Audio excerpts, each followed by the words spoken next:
James. Go ahead and get started.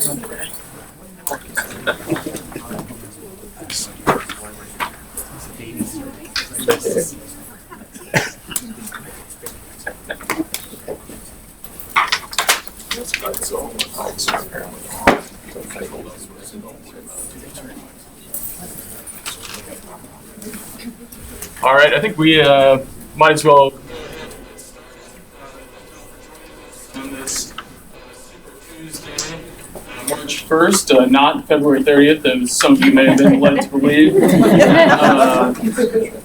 I think we might as well just go ahead and jump into it. All of our speakers here are quite well known in privacy circles, so I'm not going to bore you with their full extended bios. Give you very quickly abbreviated versions. We're joined here with Piercewire on the end via Beam. Peter's an endowed professor at Georgia Institute of Technology. He was the chief counselor for privacy at the Clinton administration at the OMB and co-chaired the Do Not Track process at the W3C. He also served on President Obama's review group on intelligence and communications technology. He joins us via the Beam Pro, a wonderful piece of technology donated to us by Suitable Tech. It is actually a quite nice piece of technology, so I feel they deserve that plug. We also have Commissioner Olhausen. Maureen Olhausen, of course, has served at the FTC since 2012. Prior to that, she was a partner at Wilkinson Barker Nauer. She's written eloquently on the need for regulatory humility in the face of innovation and the dangers of overlapping jurisdiction. We're very happy to have her here with us today. Nancy Lyman as well. Nancy is now a partner at Jenner & Block, where she focuses on the intersection of privacy and information technology. She served for 3 years as the Chief Privacy and Civil Liberties Officer at the Department of Justice, and before that she worked with then Senator Joe Biden. We also have Jules Polonetsky, who is Executive Director and Co-Chair of the Future Privacy Forum. Jules' previous roles have included serving as Chief Privacy Officer at AOL, before that at DoubleClick, and also Consumer Affairs Commissioner for New York City, and as a New York State legislator. So I'm very happy to have you all today for this discussion on broadband privacy.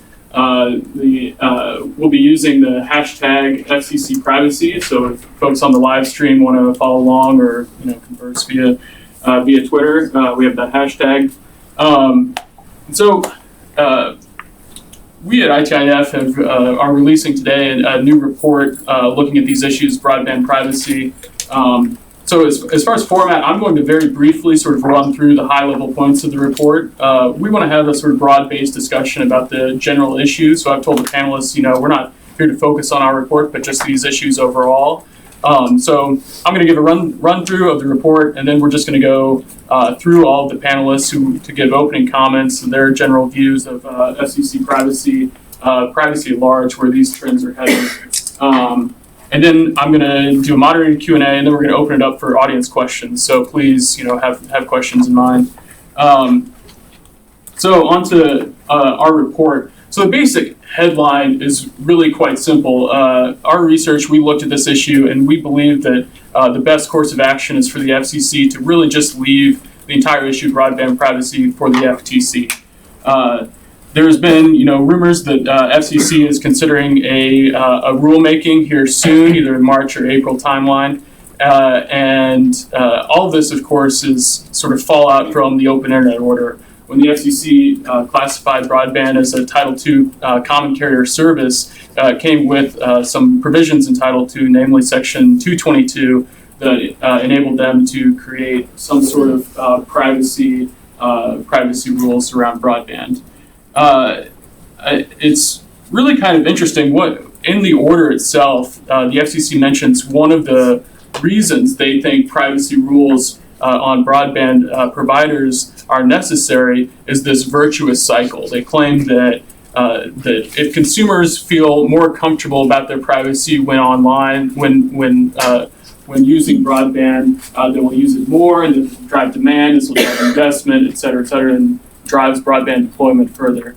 And so we sort of dug into that assertion a little bit, and it's really remarkably pale and thin. The FCC itself, in its citations, if you dig into its footnotes, it relies on, for one point, the Digital Nation report, NTI's Digital Nation report, which plainly states that 1% of non-adopters pointed to privacy as one of the concerns for not adopting broadband.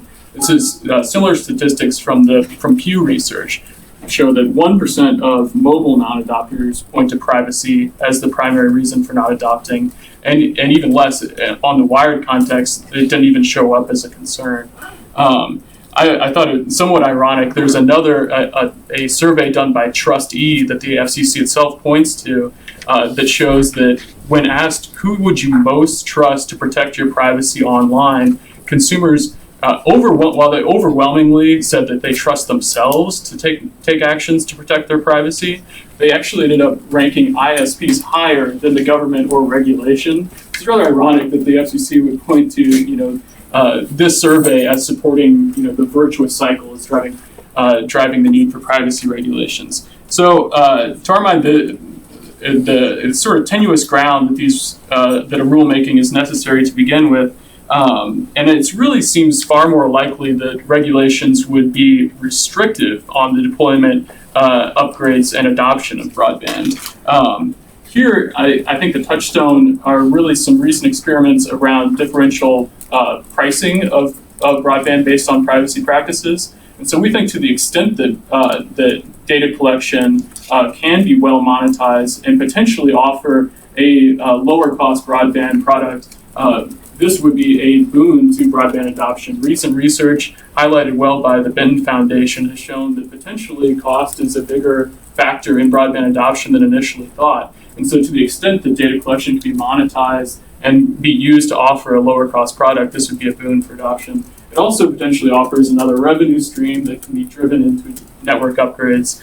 This is especially important as we move into the 5G world where small cell densification of networks is going to be very costly, and so any potential additional revenue stream would be welcome to our mind. And so it seems like there's not really a big need, at least in terms of the virtuous cycle, and this is potentially a very good thing for broadband adoption and deployment.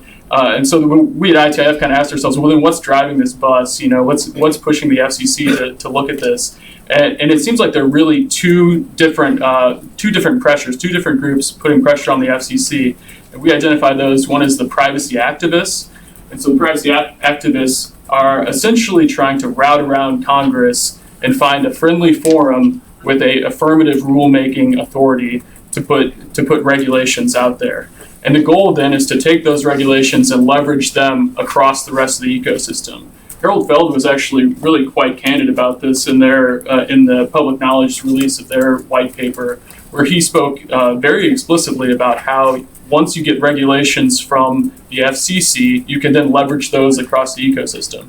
So this is a way, for the privacy activists, whether you agree or disagree with their position, this is a routing around the congressional process to get regulations across the board.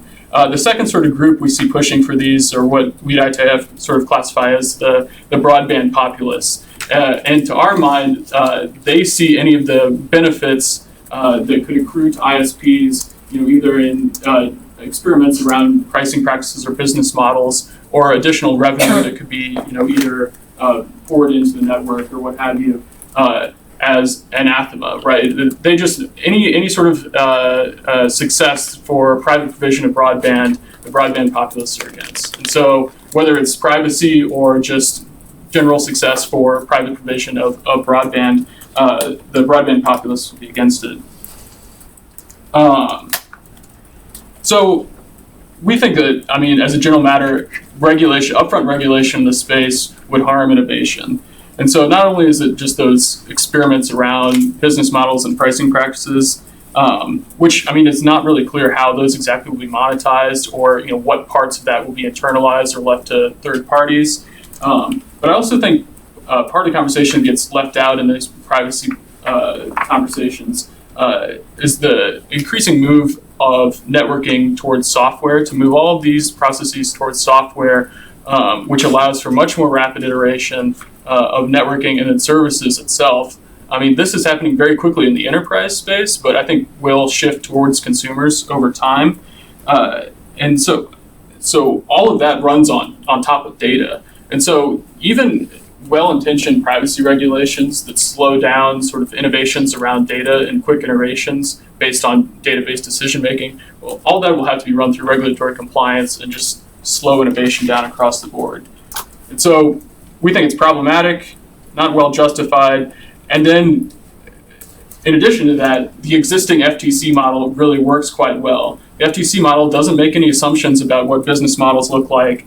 It allows for flexibility in the face of changing technological innovation. And not only that, but it gives real strong enforcement practices, right? An FTC model can hold ISPs to their privacy policies in addition to best practices of the industry. So we have a model that works quite well.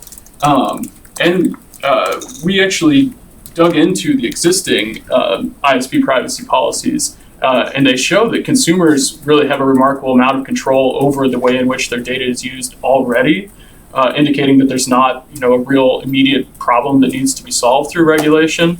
And on top of that, there's additional technologies, most explicitly encryption and VPNs, that give consumers the control over their own information. So yeah, I mean, the high level recommendation is that the FCC, considering that they have quite a bit on their plate that Wheeler is trying to get done before the election, looking at incentive auction, CAF2, all sorts of issues with set-top boxes, right? They've got quite a bit on their plate. And we think that they're pretty simple legal mechanisms. While the paper is more focused on the policy issues, we think that they're very simple legal mechanisms that the FCC can just kick the broadband privacy over to the FTC and move on to things that are better suited to their stronger suit. With that, so our paper is mostly focused on those sort of policy issues and why we think the FTC is better suited. But part of that issue is sort of the factual question of where what sort of data ISPs have access to as compared to other actors in the ecosystem. And we have Piercewire, who has just yesterday actually released an excellent report. I think we've got some copies of the executive summary that looks in much more detail at this sort of factual question of what data is available to who. So I was hoping to actually jump down, if that's all right, Commissioner, jump down to Peter and have him sort of run through his findings of the recent report. Okay. Is that a call for me to start talking? Yes, please do. Okay, thank you very much. Hi, everybody. And can you hear me okay? Is the volume about correct? Yeah, I think it's great. Okay, and so there's slides, and so I hope that the folks can be putting that up. Are you seeing slides yet? Yes. Yep. First one says new factual study, online privacy and ISPs. So I'm going to walk through this, and I guess I say next slide when we want next slide. So next slide, please. So as we just heard, everybody, sorry I couldn't be there in person. I have to teach today. So there are these small details of a professor's life, so my apologies. The report was released yesterday. It's called Online Privacy and ISPs. ISP access to consumer data is limited and often less than access by others. I have two fine calls posted at the site of the Institute for Information Security and Privacy at Georgia Tech on the policy page. The two main themes, and these are factual themes, are that the ISP access to user data is not comprehensive, even though others in the space have said that it is. And also ISP access to user data is not unique, again, even though others in the space have said that it is. In such a contested area, the decision in this case has been to try to create a factual report that people could agree on to the extent they will. And obviously any regulatory action has to be rationally based on the actual facts and not on some imaginary facts. Next slide, please. This funnel diagram and other diagrams we were assisted by a woman named Marie Lepichon, who's a graduate student at Georgia Tech. And if you start at the top, this is the idea that ISPs see less than at least I thought they did when we started. So you see the images at the top are different contexts, search and operating systems and e-commerce and the rest. And as I'll say later in the report, non-ISPs have access to a lot of online user information, which I think we know, but that's relevant. And then we drop down to the green part that says encryption and VPN block ISP access, which I'll talk to in a minute, very substantially. And then we'll return to this slide later about how individuals use multiple devices. So it's not one device being tracked anymore by an ISP.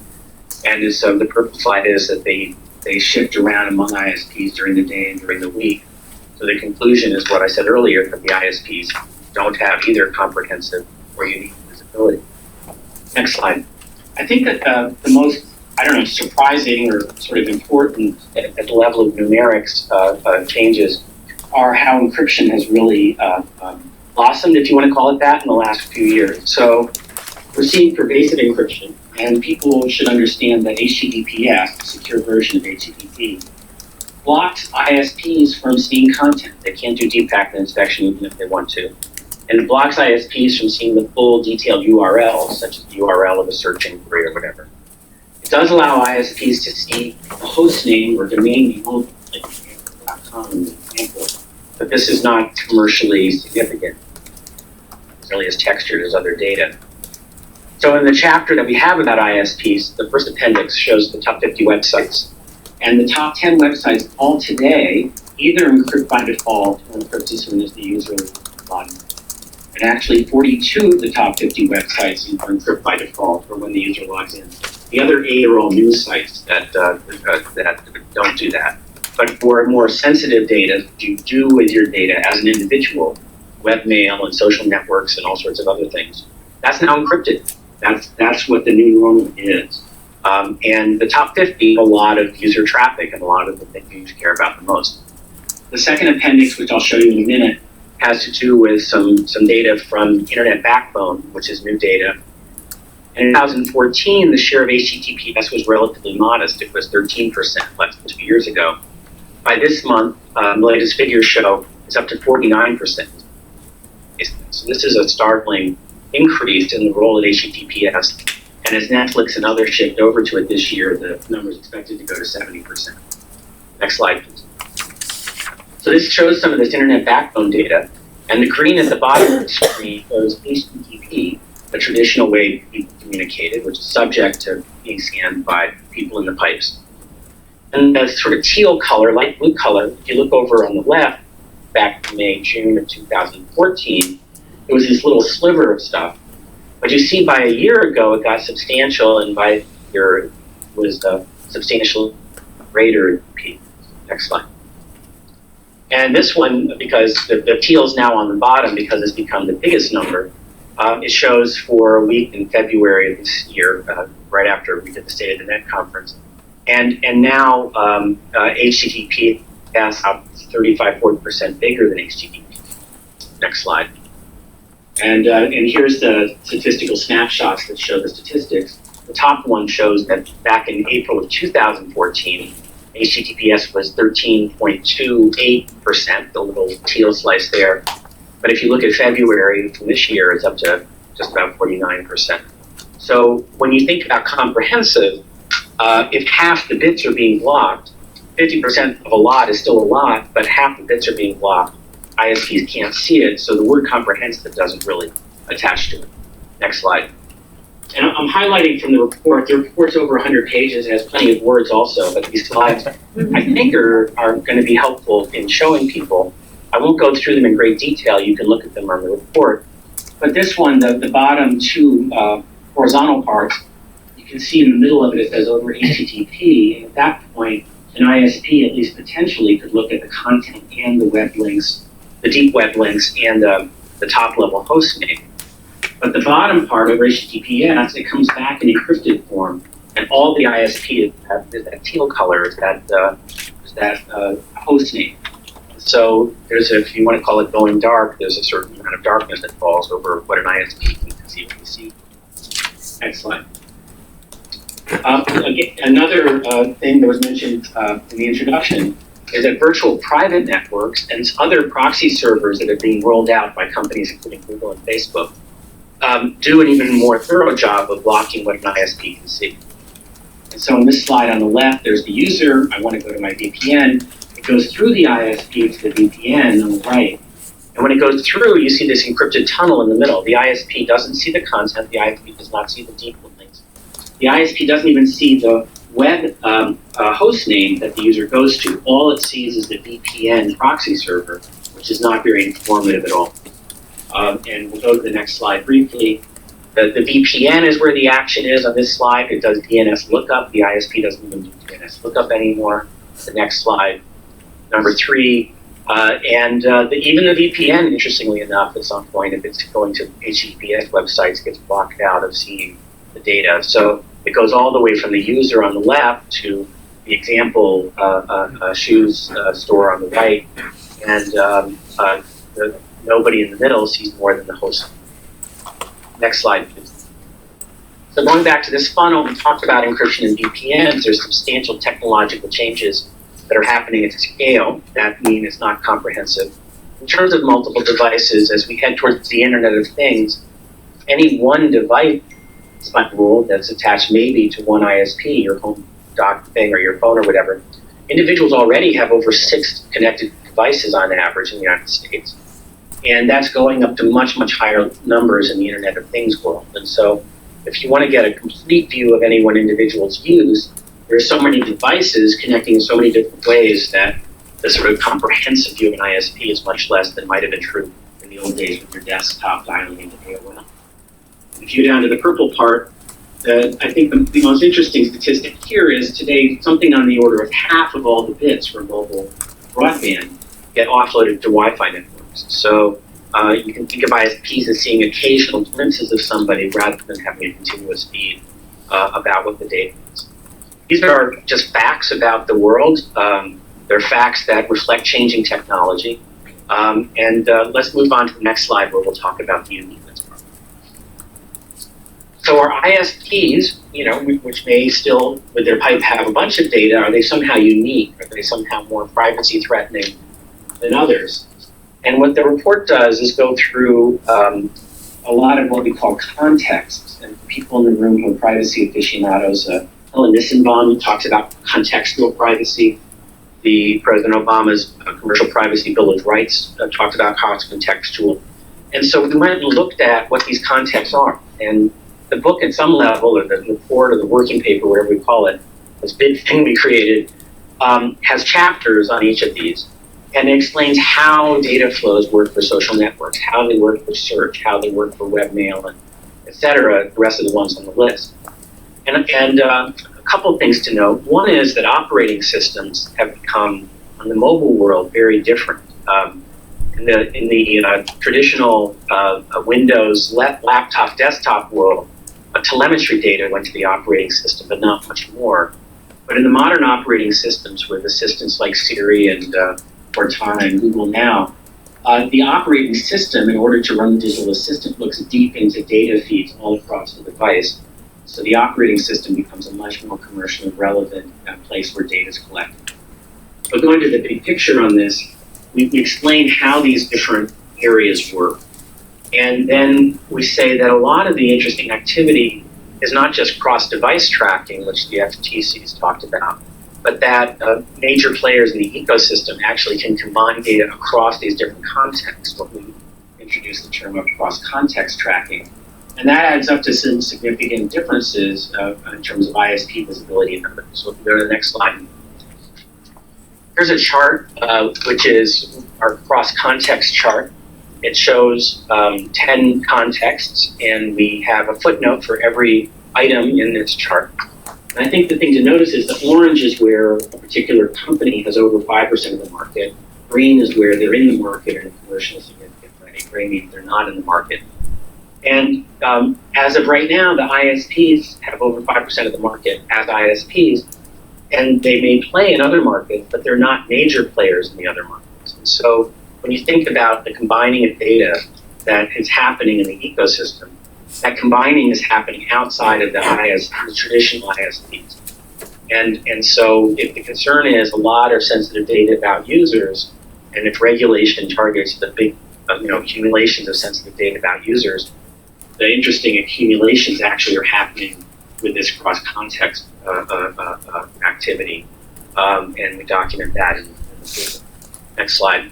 So that's really what I have to say here. The report has lots of facts and footnotes and all that kind of stuff. We try to describe the online ecosystem and explain how this stuff works, because it took us a long time. I've been working on this since April when I spoke at the public workshop on broadband privacy, and the FCC was trying to understand the facts.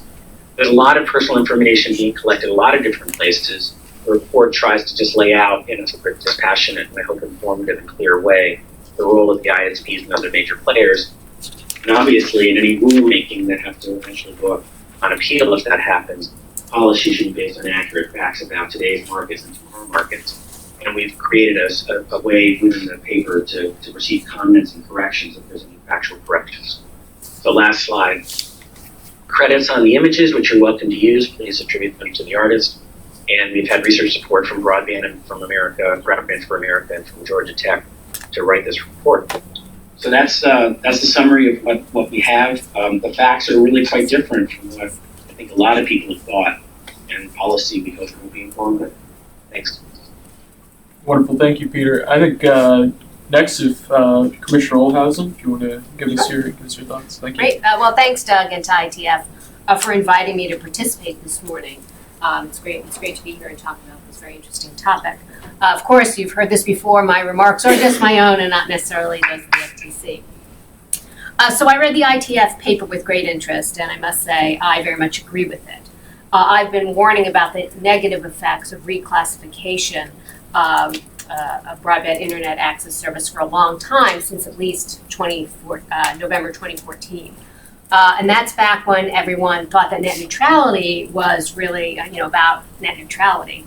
But now that the Title II bombshell has landed, the effects are rippling into many other policy areas, and we're here to talk about one today, which is privacy. As you know, the FTC is the leading leading U.S. enforcer of privacy and data security. Our privacy and data security enforcement relies on the FTC's authority to prohibit deceptive or unfair acts or practices in commerce, with a few key exceptions. The most relevant exception to today's discussion is the FTC's common carrier exemption, which precludes the FTC from bringing actions against common carriers when they're providing common carrier services. Historically, this exemption did not include internet service providers, and the FTC has long addressed the practices of ISPs. In the early days of the consumer internet, where I was working at the FTC at the time and remember this well, this meant actions against AOL, CompuServe, and Prodigy, and other internet access providers. We've reviewed ISP and cable mergers and transactions with internet components. We shut down a rogue ISP that was engaged in illegal activities. And we've investigated major ISP's data security practices related to potential router vulnerabilities.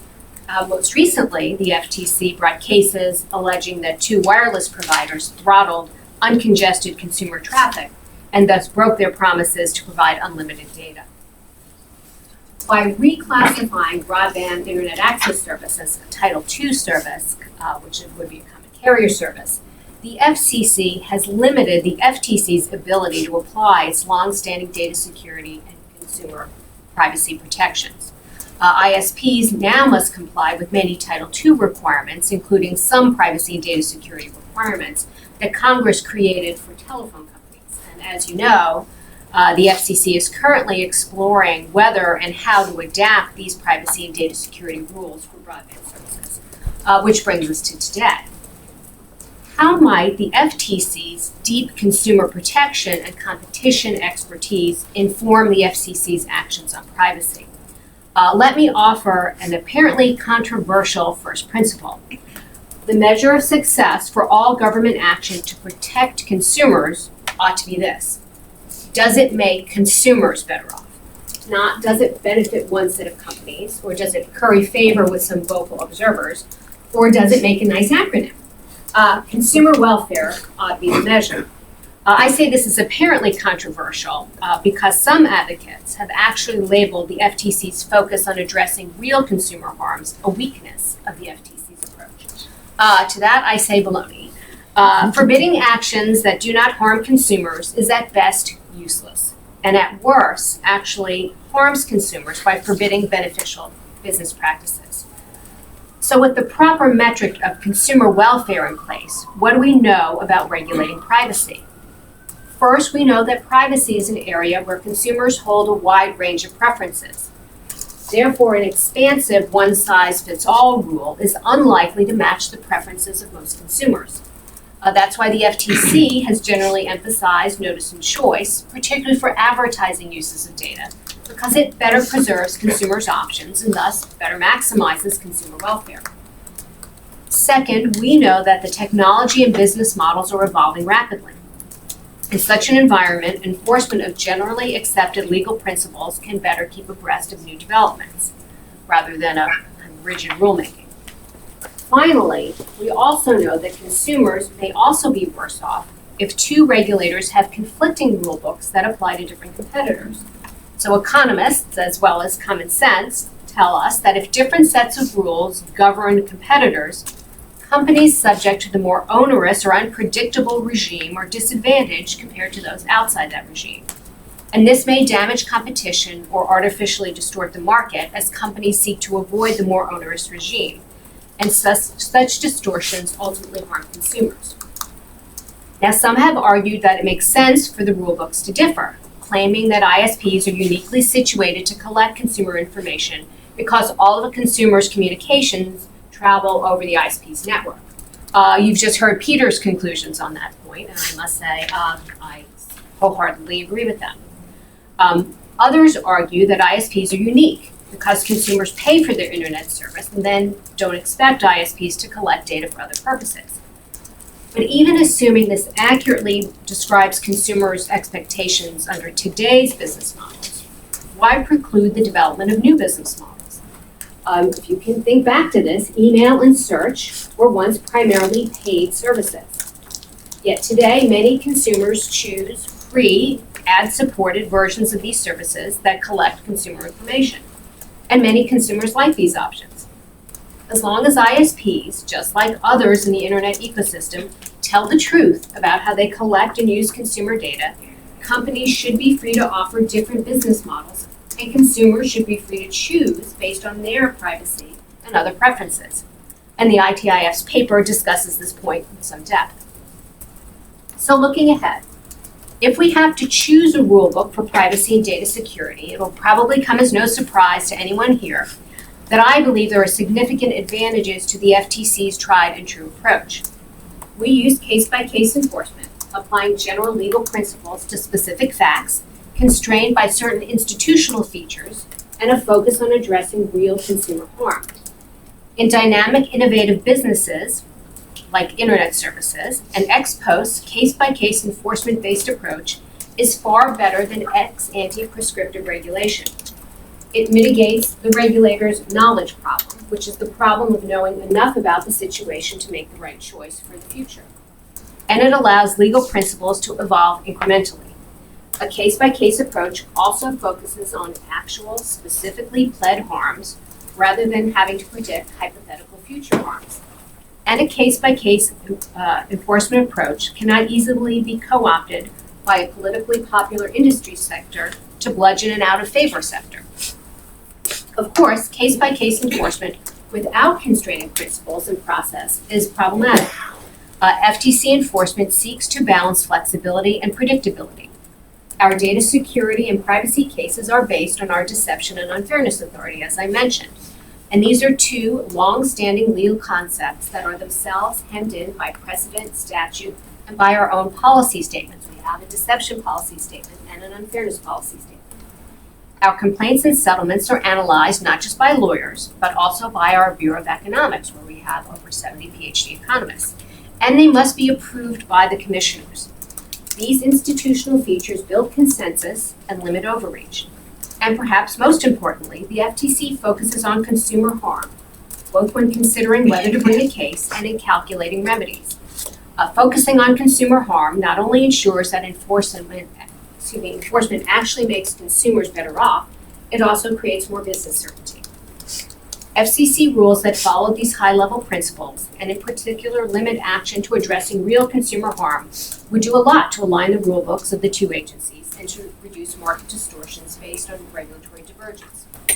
So going forward, the FTC will continue its active privacy and data security enforcement, focusing on real consumer harms with the ultimate goal of making consumers better off. I hope the FCC will use the same touchstone as it evaluates how to regulate broadband service providers' privacy and data security practices. So thank you for having me, and I look forward to the discussion. Jules, if you want to.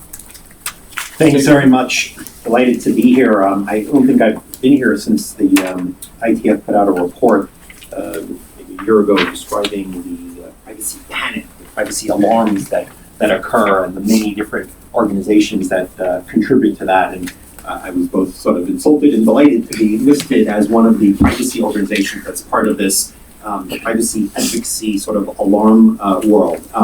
So let me note that we don't see ourselves as privacy advocates. We're supported substantially by industry, foundations, and others, and we're the optimists about data use and technology, but we kind of get that there are bad, scary, Orwellian, or maybe just creepy things, whatever your perspective on it, that can affect consumers, affect policy, and that need to be navigated, and it's gotten really hard to do so. And so as each sector of the economy starts doing more with technology, whether it's student data, autos, ISPs, retail, many of our members who are the chief privacy officers generally of companies are trying to figure out how do they get good things done and deter the challenging things. I started out in the world of EdTech, and my initial experiences at DoubleClick were dealing with not behavioral advertising, because everyone was doing that and it was creating some degree of concern, but what created the big concern was DoubleClick's plan to append third-party databases, the Abacus merger, which set off a big flap and started the self-regulatory processes and the FTC interest and the advocacy interest. And I mentioned the appending data, and I want you to hold that thought for a second as I talk for a little bit. When I went to AOL, I wanted to stop dealing with cookies and tracking because, it was 2 years of that and it was getting a little boring, and AOL had just purchased Time Warner, and so that was going to be the big thing that I wanted to be part of. And I spent the next couple of years watching AOL, managing, doing due diligence as we bought ad networks, advertising.com and Dakota, and a mobile ad network, Third Screen Media. And so I spent untold hours, including some very unpleasant hours, negotiating a settlement with the FTC, because one of the companies we bought in its advertising had some spyware and adware and so forth. So I've spent more than a decade trying to understand the ad tech market and shape and propose solutions that allow responsible uses of data while making sure there's transparency and control. And I am alarmed because I do think the system has become impossible to explain and control and describe. And so I do think that there is a broad need for big picture solutions here that we're going to miss if we end up being very micro and are deeply focused on one new entrant into a market that is incredibly massive. I think Peter's paper does a great service in actually describing the broad scope. So we're debating a new entrance to a stock market of an enormous amount of data that is out there and available. I've been saying that data has been democratized, and I urge those of you who haven't, purchased ads lately, because all you need is a credit card, to see what is available to you. Upload your entire customer list of your membership and target them anonymously online. Bid and trade. It is amazing what is out there. The Blue Book, which I'll share with you if you're interested, it has more than 80 different sources of data in that supermarket. And I don't have to buy it anymore, I can rent it. Oracle now offers data as a service. So we're in this incredibly complex world where I think anyone who argues that you got more data and you got less data is incredibly naive. Subscribe, please, to Ad Exchanger like I do and get your daily set of emails from the ad tech industry and look at the problems that people are trying to solve. It's not, can I get data? We are all awash in data. The challenge is something very different. The challenge is state management. Here's what's happened. The audience has now been fragmented across an enormous number of channels, right? We used to sit down and watch nightly TV. Now we've got cable. Now we've got, channel after channel. And what has been broken is not the ability to go get lots and lots of data. What's been broken is the ability to maintain state with the user to understand what you do, is it working? We spend our days debating behavioral advertising. It's like Groundhog Day. The industry left that behind 10 years ago. What the industry is trying to do today, which is the core challenge of advertising, it's not get me some data to give you a relevant ad. Please stop talking to the same people over and over. Go talk to people who are in the world of buying ads where they say, yeah, we sometimes do behavioral advertising, but our big challenge is Are we spending money to reach the audience we want? And is what we're spending on actually having the desired effect? And it used to be easy. You went to a website, you did what you had to do. You went to an ad network, you did what you had to do. But I think as Peter describes as well, that's broken. We used to live in a world of cookies. Now we live in a world of device identifiers and cookie and multiple screens and app ad worlds that don't intersect with mobile web browser ad worlds on the same device, let alone being able to manage that relationship across many devices. So read, it's about reaching users, it's people targeting today. Look at the ads, they're probably like you click and you pay attention to these ads online, you're being targeted like I am, as if you're an ad buyer, right? So look at the ads you get. Reach people online. Here's how we maintain state across many devices. So let's just think for a second about state management or tracking you across your day, as I guess I'd like to think about it when I describe it to users. Do we have good solutions for that? Are we working across all the sectors to say, look, we get that you're tracking folks all day. Is everyone giving transparency? Is everybody giving control? So I occasionally do a couple of presentations for school groups, and so I try to kind of make it, here's what you need to do.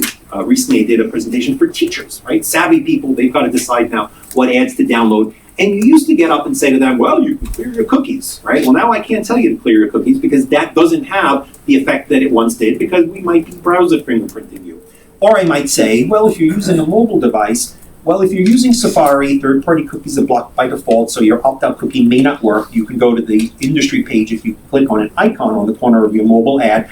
But if you're using an app, well, you've got to download a special app in order to opt out. But the devices all give you limited ad tracking settings, which Google and Apple require that apps follow, but not everybody necessarily follows because some people say that they're in the behavioral advertising system. Your mind would explode, right? That's what you need to do. And if I want to explain to you about how location works, if perhaps you're discomforted that your Wi-Fi router is broadcasting your information about your router, and that bothers you, it shouldn't. I like the Uber being able to get to my house. I renamed my router Jules_NoMap, which is the way to opt out of that, and now the Uber's missing my house, so I got to go fix it. But if you wanted to opt out, you'd have to change your router name to NoMap. You'd have to go to a dozen different companies and enter the MAC address of your home router. We've got this jumble of conflicting technologies and conflicting standards. And what we need to figure out how to do is, how do we get the entire ecosystem on the same page so that there's a consistent set of rules across this fairly complicated world? And my argument is the consistency of being able to say to people, you get this sort of notice and you get this sort of choice, although I understand we're dealing with the FCC can regulate this and the FTC's out there. These things need to be consistent at the end of the day, or we're going to end up with an even more complex, mumble jumble set of things where I now need to add to my set of explanations. And if the data originates at an ISP, then go do this different set of things. I don't know how the FTC and FCC, who almost invariably will need to coordinate because these systems are tied together, end up doing so when the different actors in the room are all living with a very different and disparate set of standards. So this is an opportunity for consistency in a world that is incredibly complicated, that is incredibly complex, where you need to have a PhD in ad targeting to explain, not to consumers, but to even relatively sophisticated folks in Washington. When we do presentations about this for FTC folks or FCC folks, it ends up getting really crazy because it's become incredibly complex. So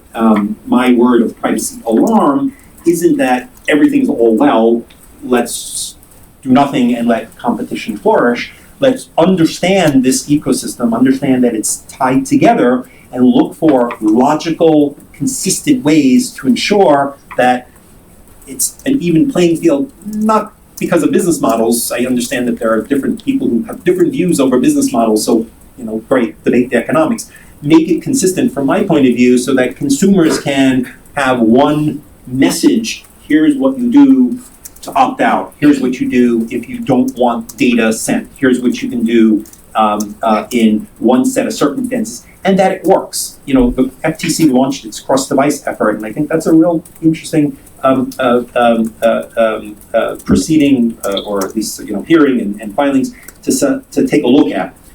What happens today if I decide that this cross-device tracking, I don't want it, I'm not interested in it, right? So if I had to explain to you what happens today, I'd have to say, well, some companies will let you out of tracking across. Others assume that it's just one device that you want, and you like your other tracking to continue to happen. So you have different preferences, and so you can do that at the device level, right? ISPs, here's how it works. When you're out, but only when you're on their network, because they're only able to have that visibility into what you're doing when you're on that network. So that cross-device question is a much bigger issue, frankly, than, hey, is this just some new way of targeting, oh, now we're tracking you cross-device. It's actually the big answer or the big challenge. And if we're able to think about how do we make sure people have control when you act across business model, across technology, across device in a unique, consistent, transparent way, we've got a great model for both the FTC and FCC to work together and actually give consumers something that makes sense. Thank you. Wonderful. Nancy, if you want to take over. Great, sure, thank you. And thanks for having me here today. Glad ITIF is hosting us, and congratulations on the release of the paper today. Raises a lot of interesting points, good points, about what could go wrong if the FCC proceeds down this path. So I think one of the things that it makes clear is how complicated the application of Section 222 to broadband internet access services is. It's something that requires careful consideration, and I'm really pleased that the Commission has been taking its time on this. I'd like to just tee up a couple of issues for consideration in my remarks. I'm going to focus on Section 222 itself and the language of the statute, and in particular on the limited category of information that Section 222 covers, as well as what the purpose of Section 222 is. So I think we all know that Section 222 protects a very limited category of information in the telephone voice services market, customer proprietary network information. Section 222 protects the confidentiality of customer proprietary network information, also known as CP&I. And CP&I includes specific categories of information, including the type of service someone subscribes to, the quantity of service they subscribe to, their call detail records. These precise categories of information that constitute CP&I are listed in Section 222H. And I want to get too in the weeds here about the different provisions of the statute, but this is a policy discussion, but I do think it's really important to do that because the language of the statute has to inform the path on which the FCC proceeds here. So these categories of information that are CP&I are listed in Section 222H, and these categories of information are CP&I, but only when, and this is in the statute, they are made available to carriers solely by virtue of the carrier-customer relationship. That's in the statute, and that is a further limitation on what constitutes CP&I. And there's something really unique about CP&I that's different from other types of information that you see covered in privacy statutes that Congress has drafted. CP&I is information to which telephone companies alone have access to the exclusion of other entities by virtue of their relationship with their customers when they provide telephone services. And this characteristic of CP&I, this exclusive access, has come up in some of the FCC's reports and orders over the years as it's made decisions about carriers' use and disclosure of CP&I. And this distinction, I think, is really important. It reflects, in part, Congress's objective in passing Section 222, which was, in part, to promote competition. Congress recognized that this category of information, this CP&I, that carriers had exclusive access to was a valuable marketing asset for telephone companies, and it sought to regulate companies' use of this information to promote competition in the telephone services market in the wake of the Bell divestiture. That, to emphasize, is why Congress focused on this very narrow category of information to which telephone companies had unique access. And I think the fact that the Commission forbore from applying the CP&I rules last April says it all here. It forbore, it said, because the CP&I rules were too telephone-centric. But it's not just the CP&I rules that are a problem, it's also Section 222 itself. Like the rules themselves, the language of Section 222 applies to telephone voice services, not information generated in the internet ecosystem. So what does that mean? I think that means that the Commission going forward should not reflexively apply the four corners of Section 222 to broadband providers. Instead, it should proceed cautiously here and avoid articulating a standard without clear congressional guidance. Should take an approach that reflects the reality of the internet economy and should regulate the same data consistently across regulatory regimes in the internet ecosystem. In addition, it should work with the FTC, as Commissioner Wallhausen said, to develop a flexible technology neutral approach that ensures consumers are protected in a similar regulatory regime across platforms while having access to a broad array of services in the internet marketplace. Northwest Washington. It's a perfect place to stop. All right, thank you very much, Nancy. So I'm going to run through just a brief set of sort of moderated Q&A, but please be thinking of questions from the audience. We want to leave time for questions from you all. But first of all, I wanted to sort of make this a little bit more concrete. Maybe a question for either Jules or Peter. Last night there was some news that Senator Franken has sent a letter to the CEO of Clear Channel. Apparently a new program where Clear Channel is using mobile data, anonymized aggregated data from mobile providers, location-based data, to sort of further fine-grade and target their billboard advertisements. Senator Franken says, given the sensitive nature of location data, all parties involved in Clear Channel's radar service should provide clear and comprehensive privacy policies and should disclose detailed information about their data sharing relationships with other companies. I was wondering if you could, either Jules or Peter, give us your sense of sort of the state of play of location-based information in combination with aggregated, de-identified, anonymized data, and whether or not you think, maybe if you're willing to opine, whether or not Senator Franken is right to be concerned. Jules, you want to go first? You've been doing a lot of de-identification stuff, then maybe I'll follow up. Yeah, I think I didn't see Senator Franken's letter, but I was reading some coverage of the Clear Channel plan, and I think it illustrates the interconnected part of the system discussion that I talked about. And so the way this works is it works with mobile carrier data at a high-level aggregated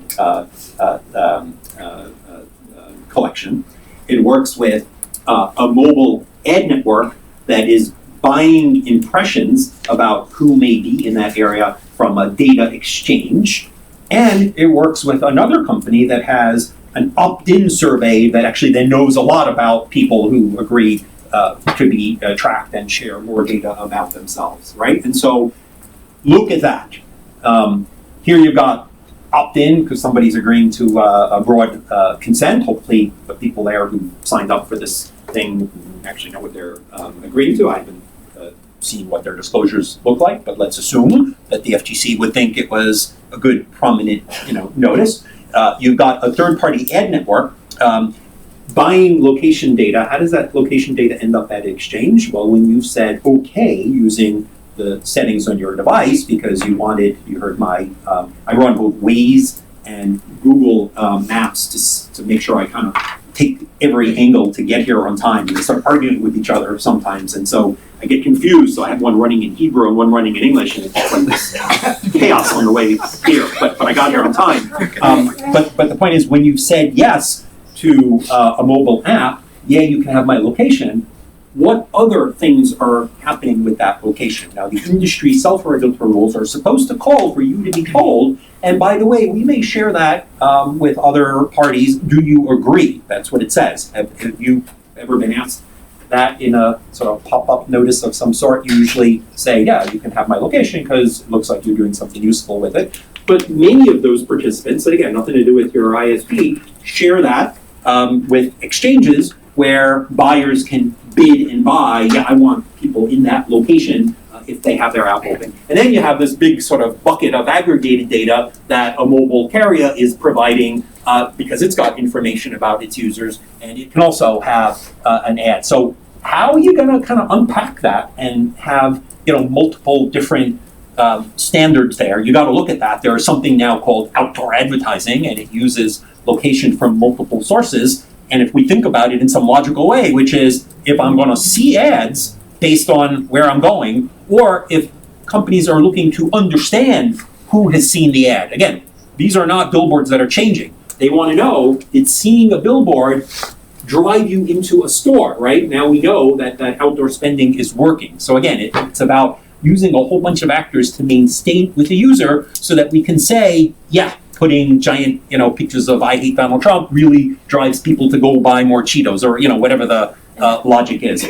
I'll add just one piece, because here was something that came out just a couple weeks ago that I thought was disturbing, because I'm not highly disturbed about people knowing that, you know, what's the effect of seeing a certain, you know, billboard. One mobile ad network announced that it had analyzed who was at the Iowa caucuses by geofencing the caucus locations and then going to a third-party exchange and buying device IDs, buying advertising identifiers that had been in the caucus room. And then, because they wanted it to be anonymous, instead of saying, here's who voted in that caucus room, they said, oh, these are barbecue eaters and these are, you know, farmers, or here's what the Trump voters are. So now we're starting to get into some really kind of interesting, challenging, you know, issues. But again, I argue looking at every one of those business models piecemeal, you'd really miss the big picture of, is this exactly how we want to be treating users? Do they have effective controls over it? So I have a couple of responses, if that's okay. I've worked a lot on de-identification over time, and let's see, so a few things. One is that it's relatively hard to de-identify location information. People tend to clump at home every night. They tend to clump at work during the day. So that's just a sort of challenge with de-identifying mobile information unless it's handled very well. A second thing is, I think that I've been wondering over time, and perhaps Commissioner Olhausen would have views on this, is whether deception claims around de-identification or anonymization claims might become a bigger thing going forward. So there's a lot of companies that say they're anonymizing data, but whether they've done the due diligence at any technical level and organizational control level to show they've done due diligence to keep it anonymized, my guess is that that may not have been done that well. I consult with Alston and Bird, you know, a day a week, along with my professor duties, and we've done for a couple of major clients due diligence reviews around de-identification. And it's a little startling even to pretty well-run organizations with privacy officers when they go and see whether the controls are in place to really keep it de-identified the way they would expect for other kinds of controls in their organization. So when it comes to the billboard and the sort of statements that it's done in a de-identified or aggregate way, I think there's some regulatory or enforcement risk if companies are claiming that and haven't documented and haven't created systems to actually have it be aggregated and not easily re-identified. And then one last part of it is a lot of that identification risk comes from organizational controls lacking. It's not even stuff you can necessarily do technically, but it's whether you've created internal controls around it. So I could imagine a lot more activity over time in Europe and the United States when people claim anonymization as a sort of convenient way to get to do things, but they haven't really done their due diligence to achieve that. Sure.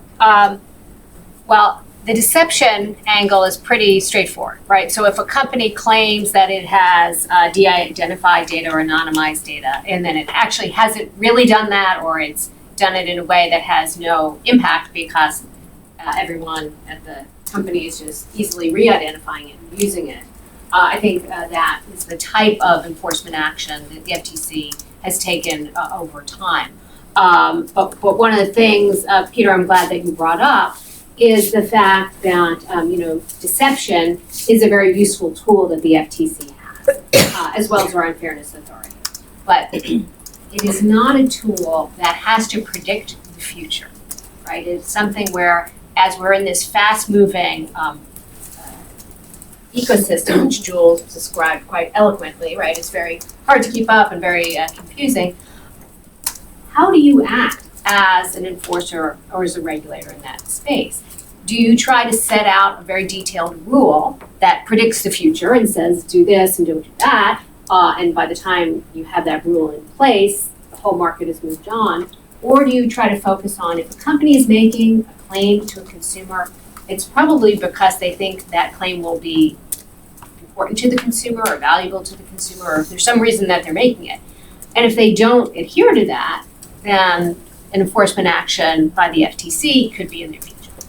The other thing is unfairness, right? So unfairness that the FTC has is also a very flexible concept, and that's where we've brought a lot of our data security enforcement. So what you're looking for there is not whether there's a promise to a consumer, but whether there's a substantial harm to a consumer that the consumer can't reasonably avoid, and that's not outweighed by benefits to competition and consumers. And I think the real value of unfairness is also its flexibility and the fact that you don't have to predict the future, and you don't have to predict this highly complex ecosystem, which may have great benefits to consumers and some bad things, because then you can just focus on the bad things. You can just say, well, you could have a use of all this rich mosaic of data that's very beneficial to consumers. We're not going to try to predict or prevent that, but if you're going to use that data in a way that causes a substantial harm to consumers, that's where we're going to focus our enforcement. So I think that's one of the strengths of the FTC's approach and under our I'll just note that flexible if the statute. FCC ends up having one definition of de-identification for ad tech, and the FTC ends up having another definition of de-identification in ad tech, and someone says, well, a cookie is and this one isn't, again, we're going to end up, these things are working in lockstep, and having different standards for the exact same data. Well, we already have HIPAA standards of de-identification, and we have GLBA standards, and we have a CP&I standard. We need one logical thing because de-identification is hard enough as it is, and let's solve the problem, not make it harder. Thank you. So I want to sort of dig into the legal aspects of all this maybe a little bit more. A question for Nancy. You mentioned that Congress intended Section 222, at least in part, to foster competition in the marketplace, the original as applied to telephone networks. Could you talk a bit more about sort of the history of 222, how it was used to foster competition in the telephone market, and how its application to broadband services might affect competition in the internet ecosystem? Sure.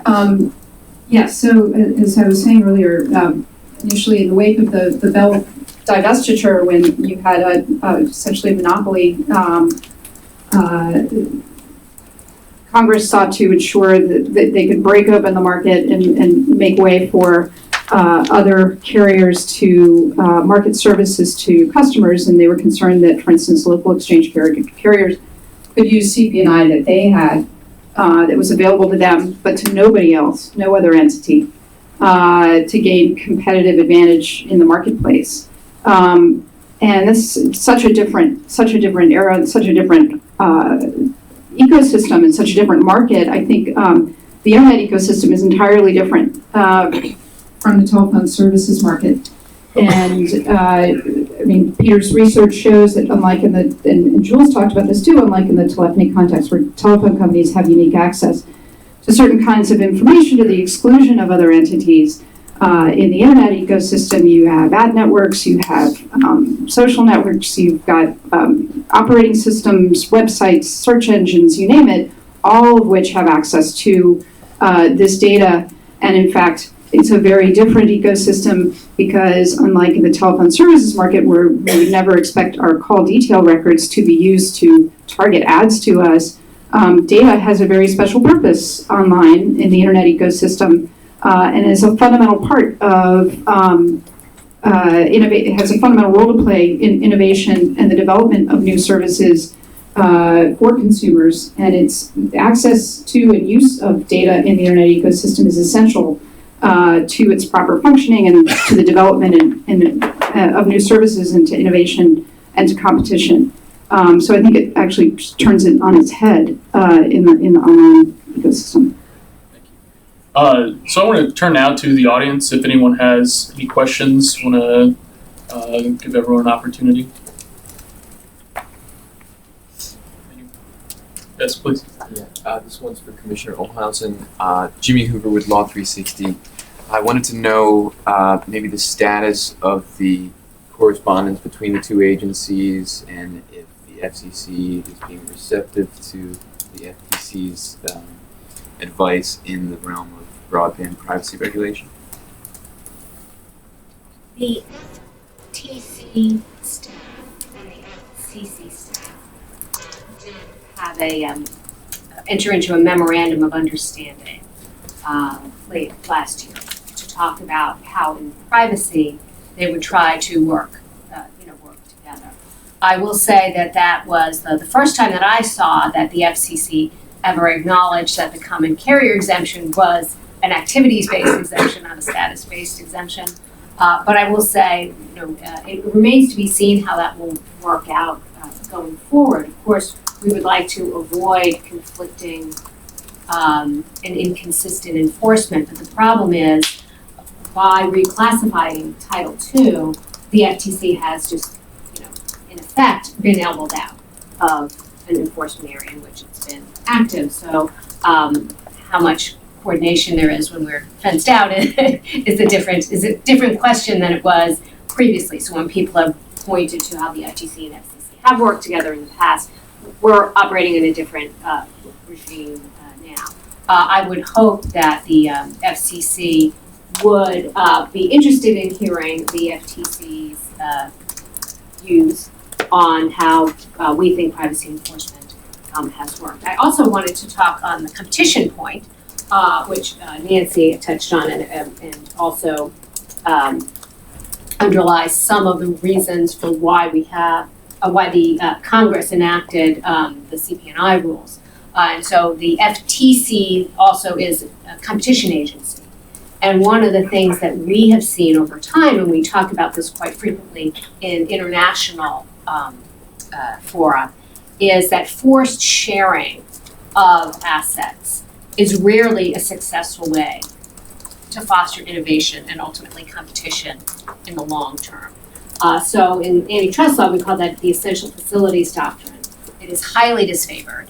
The Supreme Court has raised great questions about it because the problem is when you force one entity to share information or an essential facility with another entity, whether it's data or whether it's intellectual property, it reduces the incentives to invest in the innovative use of that asset to begin with. So I would encourage that as the FCC is thinking about this, it keeps in mind both the privacy and the competition aspects. And I think the FTC could have some useful insights to share. Any other questions? Yes, please in the back. This is David Hatch, Policy and Regulatory Report for the Commissioner. I just want to clarify, Commissioner, are you saying that there should be no privacy regulation of broadband or that this area should fall under the FTC's jurisdiction? So I'm certainly not saying there should be no privacy regulation in any area. What I'm talking about is the impact of sort of a byproduct of reclassification, which was done for net neutrality purposes, but has this side effect, right, of fencing the FTC out of overseeing broadband internet access service on not just privacy, on advertising, on anything. So the FTC is out of the picture because of the common carrier exemption.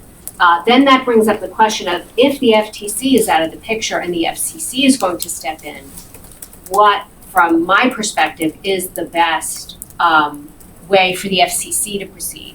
And based on the FTC's long experience with deception and unfairness and the flexibility that has allowed us to act in the privacy area, encouraging them to consider taking a similar approach. Harold Felt, Public Knowledge, just for Commissioner Olhausen. As you know, of course, the FCC is hardly unique in having a shared relationship with the FTC with regard to privacy and consumer protection. The common carrier exclusion also, keeps you from regulating privacy in transportation, airlines, on the energy grid, which was an issue when we were doing smart grid stuff. The exclusion as Common carrier doesn't keep us out of energy. Okay, it does not keep you out of energy, but according to what I read on your own website, you get the devices and can do things with the require them to promote the N-Star thing. But I was pretty sure that energy carriers were common carriers. But let's drop that. We agree transportation is certainly common carrier still, and that the bank exclusion, even after the Wiley-Leach Act expanded the FTC's jurisdiction in some areas, still leaves primary jurisdiction over privacy with regard to financial information with the bank regulators and medical HIPAA. That's clearly exempt. Is there something that is unique about the FCC as compared to HHS, Comptroller of the Currency, Consumer Financial Protection Bureau, your co-shared jurisdiction with FDA, which is co-compatible? Is there something unique about the FCC that you feel is particularly a problem here, or do you think that Congress should just eliminate the current exceptions and the FTC, for the reasons you've put forth with regard to the FCC, should be the sole regulator of privacy in the country? That's not really what's at issue here, right? So what's at issue is it's not that the FDA has pushed the FTC out of oversight of medical data. I'm just because the common carrier exemption has said the FTC, is foreclosed from acting in this case. So I think that creates a different. Now, it's true that we don't have authority over banks, but I think the question is, do we want more fragmentation in this sort of unified ecosystem of telecommunications and data and edge providers, or do we want to go towards a more consistent approach? So the basis here is right. So basically, your argument here is, it's just bad that the FCC extended its jurisdiction in this way and occupied the field. I'd like to clean up all the other mess too, but at least at the moment, I just feel that the FCC should not have elbowed the FTC aside. It was a side effect of reclassification, which was meant to address a completely different set of issues. And then the question is that a good side effect or a bad side effect? And just assuming that it does exist, what's the best way for the FCC to go forward when you've got competitors, right? You've got, maybe unlike banks or unlike airlines who are all regulated the same. Here you're going to have different parts of the ecosystem who are competing with each other, perhaps subject to different standards for the similar type of behavior. Let me chime in maybe with a perspective on that though as well. We clearly have had for many decades a sector-specific approach in the US. And we are challenged, for many of us who spend time dealing with the global privacy regime, explaining what privacy leaders around the world think is a disastrous scheme where consumers have to hop from agency to agency with different sector-specific places and things that fit in the gaps either aren't protected or are theoretically under the FTC. The safe harbor pane, I think, showed kind of a kludge where like commerce is now suddenly magically in the privacy enforcement business because they've got to show that they're going to sort of fill some, gaps that somehow they're going to sort of bridge to the FTC. So we're being urged around the world to move away, and the administration, on the record for the first time, supporting, actually not the first time, Richard Nixon actually supported national privacy legislation. We'd like to forget about that, but the administration's goal as well, I think, was when the Commerce Department put out their Consumer Bill of Rights, was how do we do high-level, cross-sector type of activity where certainly rules may be filled in, hey, what is actually deceptive in a specific area and what is so forth. So I think the trend is away. I don't know that Commissioner Olsen would like to say let's do away with all the sector-specific stuff, nor would I chime in on that. But I do think if you take a look at what's happening globally, it's away from agency-specific expertise because stuff is increasingly intertwined and sort of broad, high level, and look, that's got its challenges as well. It's not like we're all in love with the European approach, but if we're part of a global economy, that's where it's going. That's where the national sort of legislative proposal, at least from the administration, went. And I think this is a big debate that we'll be having beyond the FTC and FCC. Is it better to have highly expert regulators who care primarily about their subject matter, or do we want broad generalists? And there are pros and cons to each, but this is a debate I think we're going to be increasingly having. And one other thing that I wanted to mention about reclassification and the impact on the FTC, it took away or likely took away the FTC's oversight, not just of these entities' privacy practices, but also any other activity that falls as part of a common carrier service. So for example, we have a case against wireless ISPs for saying that they were going to give unlimited service and then throttling it.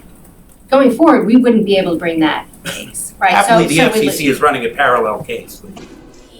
We started it first, Harold. So, and I think that I love it when having consumer protection agencies compete to protect consumers better. So well, I'm glad I on would that. say the FTC has a pretty good record, and I'm, concerned about them being fenced out of continuing to act in that space. Any other questions from the audience? Otherwise, I'm curious, Commissioner Olhausen, if you mentioned, And all the questions. I know, sorry to keep coming back That's to all it, right. but Happy to answer them. take advantage of your wisdom. You mentioned briefly that the FTC's, as recognized in the Memorandum of Understanding, that common carrier exemption is activity-based rather than status-based. Can you unpack a little bit why you think that's potentially important, or what sort of implications that has going forward? Well, I think that's very important because if you have an entity that provides common carrier services, but then also, for example, sells some product that's not a common carrier service. So going back before reclassification, right, so the FTC was able to oversee cable mergers, right? And so we could oversee if, say it was a conglomerate and a company provided something other than broadband, we would have been able to take action against other activities by that company. So so for example, the idea of whether everything an entity does, just because some of it is a common carrier service, everything is foreclosed from FTC oversight. So it's very important that it be just a status-based, just an activities-based exemption rather than a status-based. Any other questions from the audience? Yes, in the back. Jay Stanley from the ACLU. So I'm a Verizon subscriber, and I have my, I pay them. It's not an advertising-based service. And you're speaking about all this innovation. When I get on my Verizon, I communicate with different websites and services around the internet. And there's a lot of innovation in the services and websites and internet services. What is this innovation that Verizon is going to provide on the pipe between me and the websites that I get? And what is the chance that innovation is going to help me and make my life better, as opposed to Verizon, a company that's worried about commoditization of their product, spying on me in ways that I can't stop, as I can stop Google. I mean, I don't use Google for search. I don't use them for email. I have protections. I have plugins in my browsers, which is innovation. I will have very little control, is my concern, over my Verizon connection. And I'm just curious what this innovation is going to look like, and I'm suspicious that it's going to be mischief. It's going to be a large company using their market power over me, and I actually have very few good choices where I live for very fast broadband. So I'd just be curious to hear your thoughts. Sure. Findings in our report, and not anything particular about Verizon's practices, but I think ISPs generally. Well, ISPs in general, what does innovation look like? So first of all, I don't know, to your point of your inability to get out of these sort of potential practices, it's just not true. There's we looked across all of the ISP's privacy policies, and there are mechanisms by which consumers can opt out of all the advertising programs. Second of all, if you as a particular consumer, and if you work for the ACLU, perhaps you're one of these consumers that cares in particular about your privacy, you can use a VPN. There are settings on most smartphones where you can very easily just click a box and use a VPN. And in that case, ISP doesn't see anything that you're doing, it just sees that you go out to the VPN. The definition of CPNI includes time of use and amount of use. VPN wouldn't hide either of those, would it? It would show that you're communicating with the exit of the VPN, but not any particular services beyond that. So, Jay, let me point to one innovation, although it came after an initial flap. Right today, if I don't want to participate in, I'll call it Verizon's state management program, ability to track you using etc. Super cookie, as some people want to call it. I dealt with super cookies for a long time. It's frankly the way many folks who use cookies link together all of your cookies, so I think we need a scary or better term for this particular model, but granted, it's been branded by some super cookie. So today, if I don't want that, right, I can not only say don't track me, I can say don't send it anymore. That's the current way it works.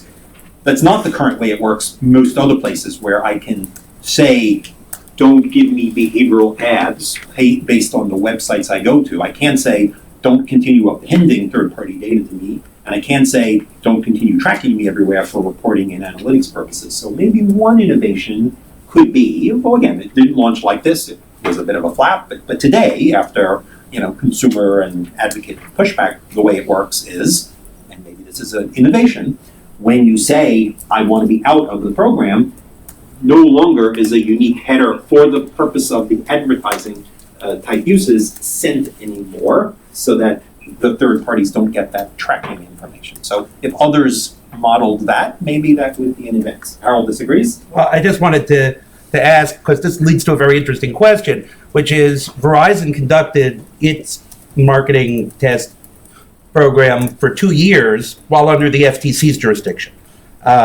It did not actually provide the opt-out until right before Title II went into effect. Does that perhaps suggest that Verizon regards it as more important to fear and respect the FCC in Section 222 than it does with regard to the FTC? Or alternatively, does it suggest that Verizon rationally considered that its program of a generalized notice to consumers without the specifics of how this differed from traditional tracking technology was consistent with the FTC's jurisdiction, but not Section 22? This was announced, there was a flap. What critics said was, oh, we don't like the fact that you can't turn it off. And that was followed by an effort to satisfy those responses by turning it off. So obviously there may have been other constellations in the air, but I think you could pretty clearly see this launch. There was a flap. The critics pointed out issues, and then you saw sort of a response to address those issues. I would exactly agree. I think it very clearly shows that ISPs are not in any way sort of unconstrained, that there's very clear back and forth between civic society, between consumers, and if there are complaints about particular practices, ISPs take those into account and change them. On top of, if I can get back to your original question, I think that, because personally, I'm a telecom policy analyst, so the privacy stuff is kind of new with the FCC jurisdiction to me, and I find the innovations that telecommunications providers are looking at to be incredibly exciting, and a lot of them are based on data. I mentioned these briefly in my opening remarks. remarks. But things around software-defined networking and network functions virtualization will allow telecom providers to provide much more personalized, unique digital services to individual consumers. That I think, I don't know, you raise your nose, then you might think that sounds like mischief, but I think that is an opportunity to tailor particular broadband characteristics of the network itself to particular uses that consumers are putting it towards in a way that's totally melts into the system and is not an issue for consumers. And so I think that there are tremendous amounts of innovation that are happening within not only network management, but actually the provision of how networking works going forward in a very fundamental way that's being adopted very quickly, that is sort of off the radar to a lot of, I think a lot of consumers, a lot of privacy folks, and it all is going to be dependent on data. And so to deny or slow that down in some way in the sake of what to my mind is a rather paternalistic concern of not allowing consumers to make a choice around any of these potential programs would be a grave mistake. I think it's important that we have notice, transparency, choice, and it's important that we have a framework that allows that. But I don't think FCC rulemaking is the right way to do it. With that, I don't know if anyone has any other closing thoughts. We're up against the time. If you all join me, I guess, in thanking our panel. It's been a wonderful conversation.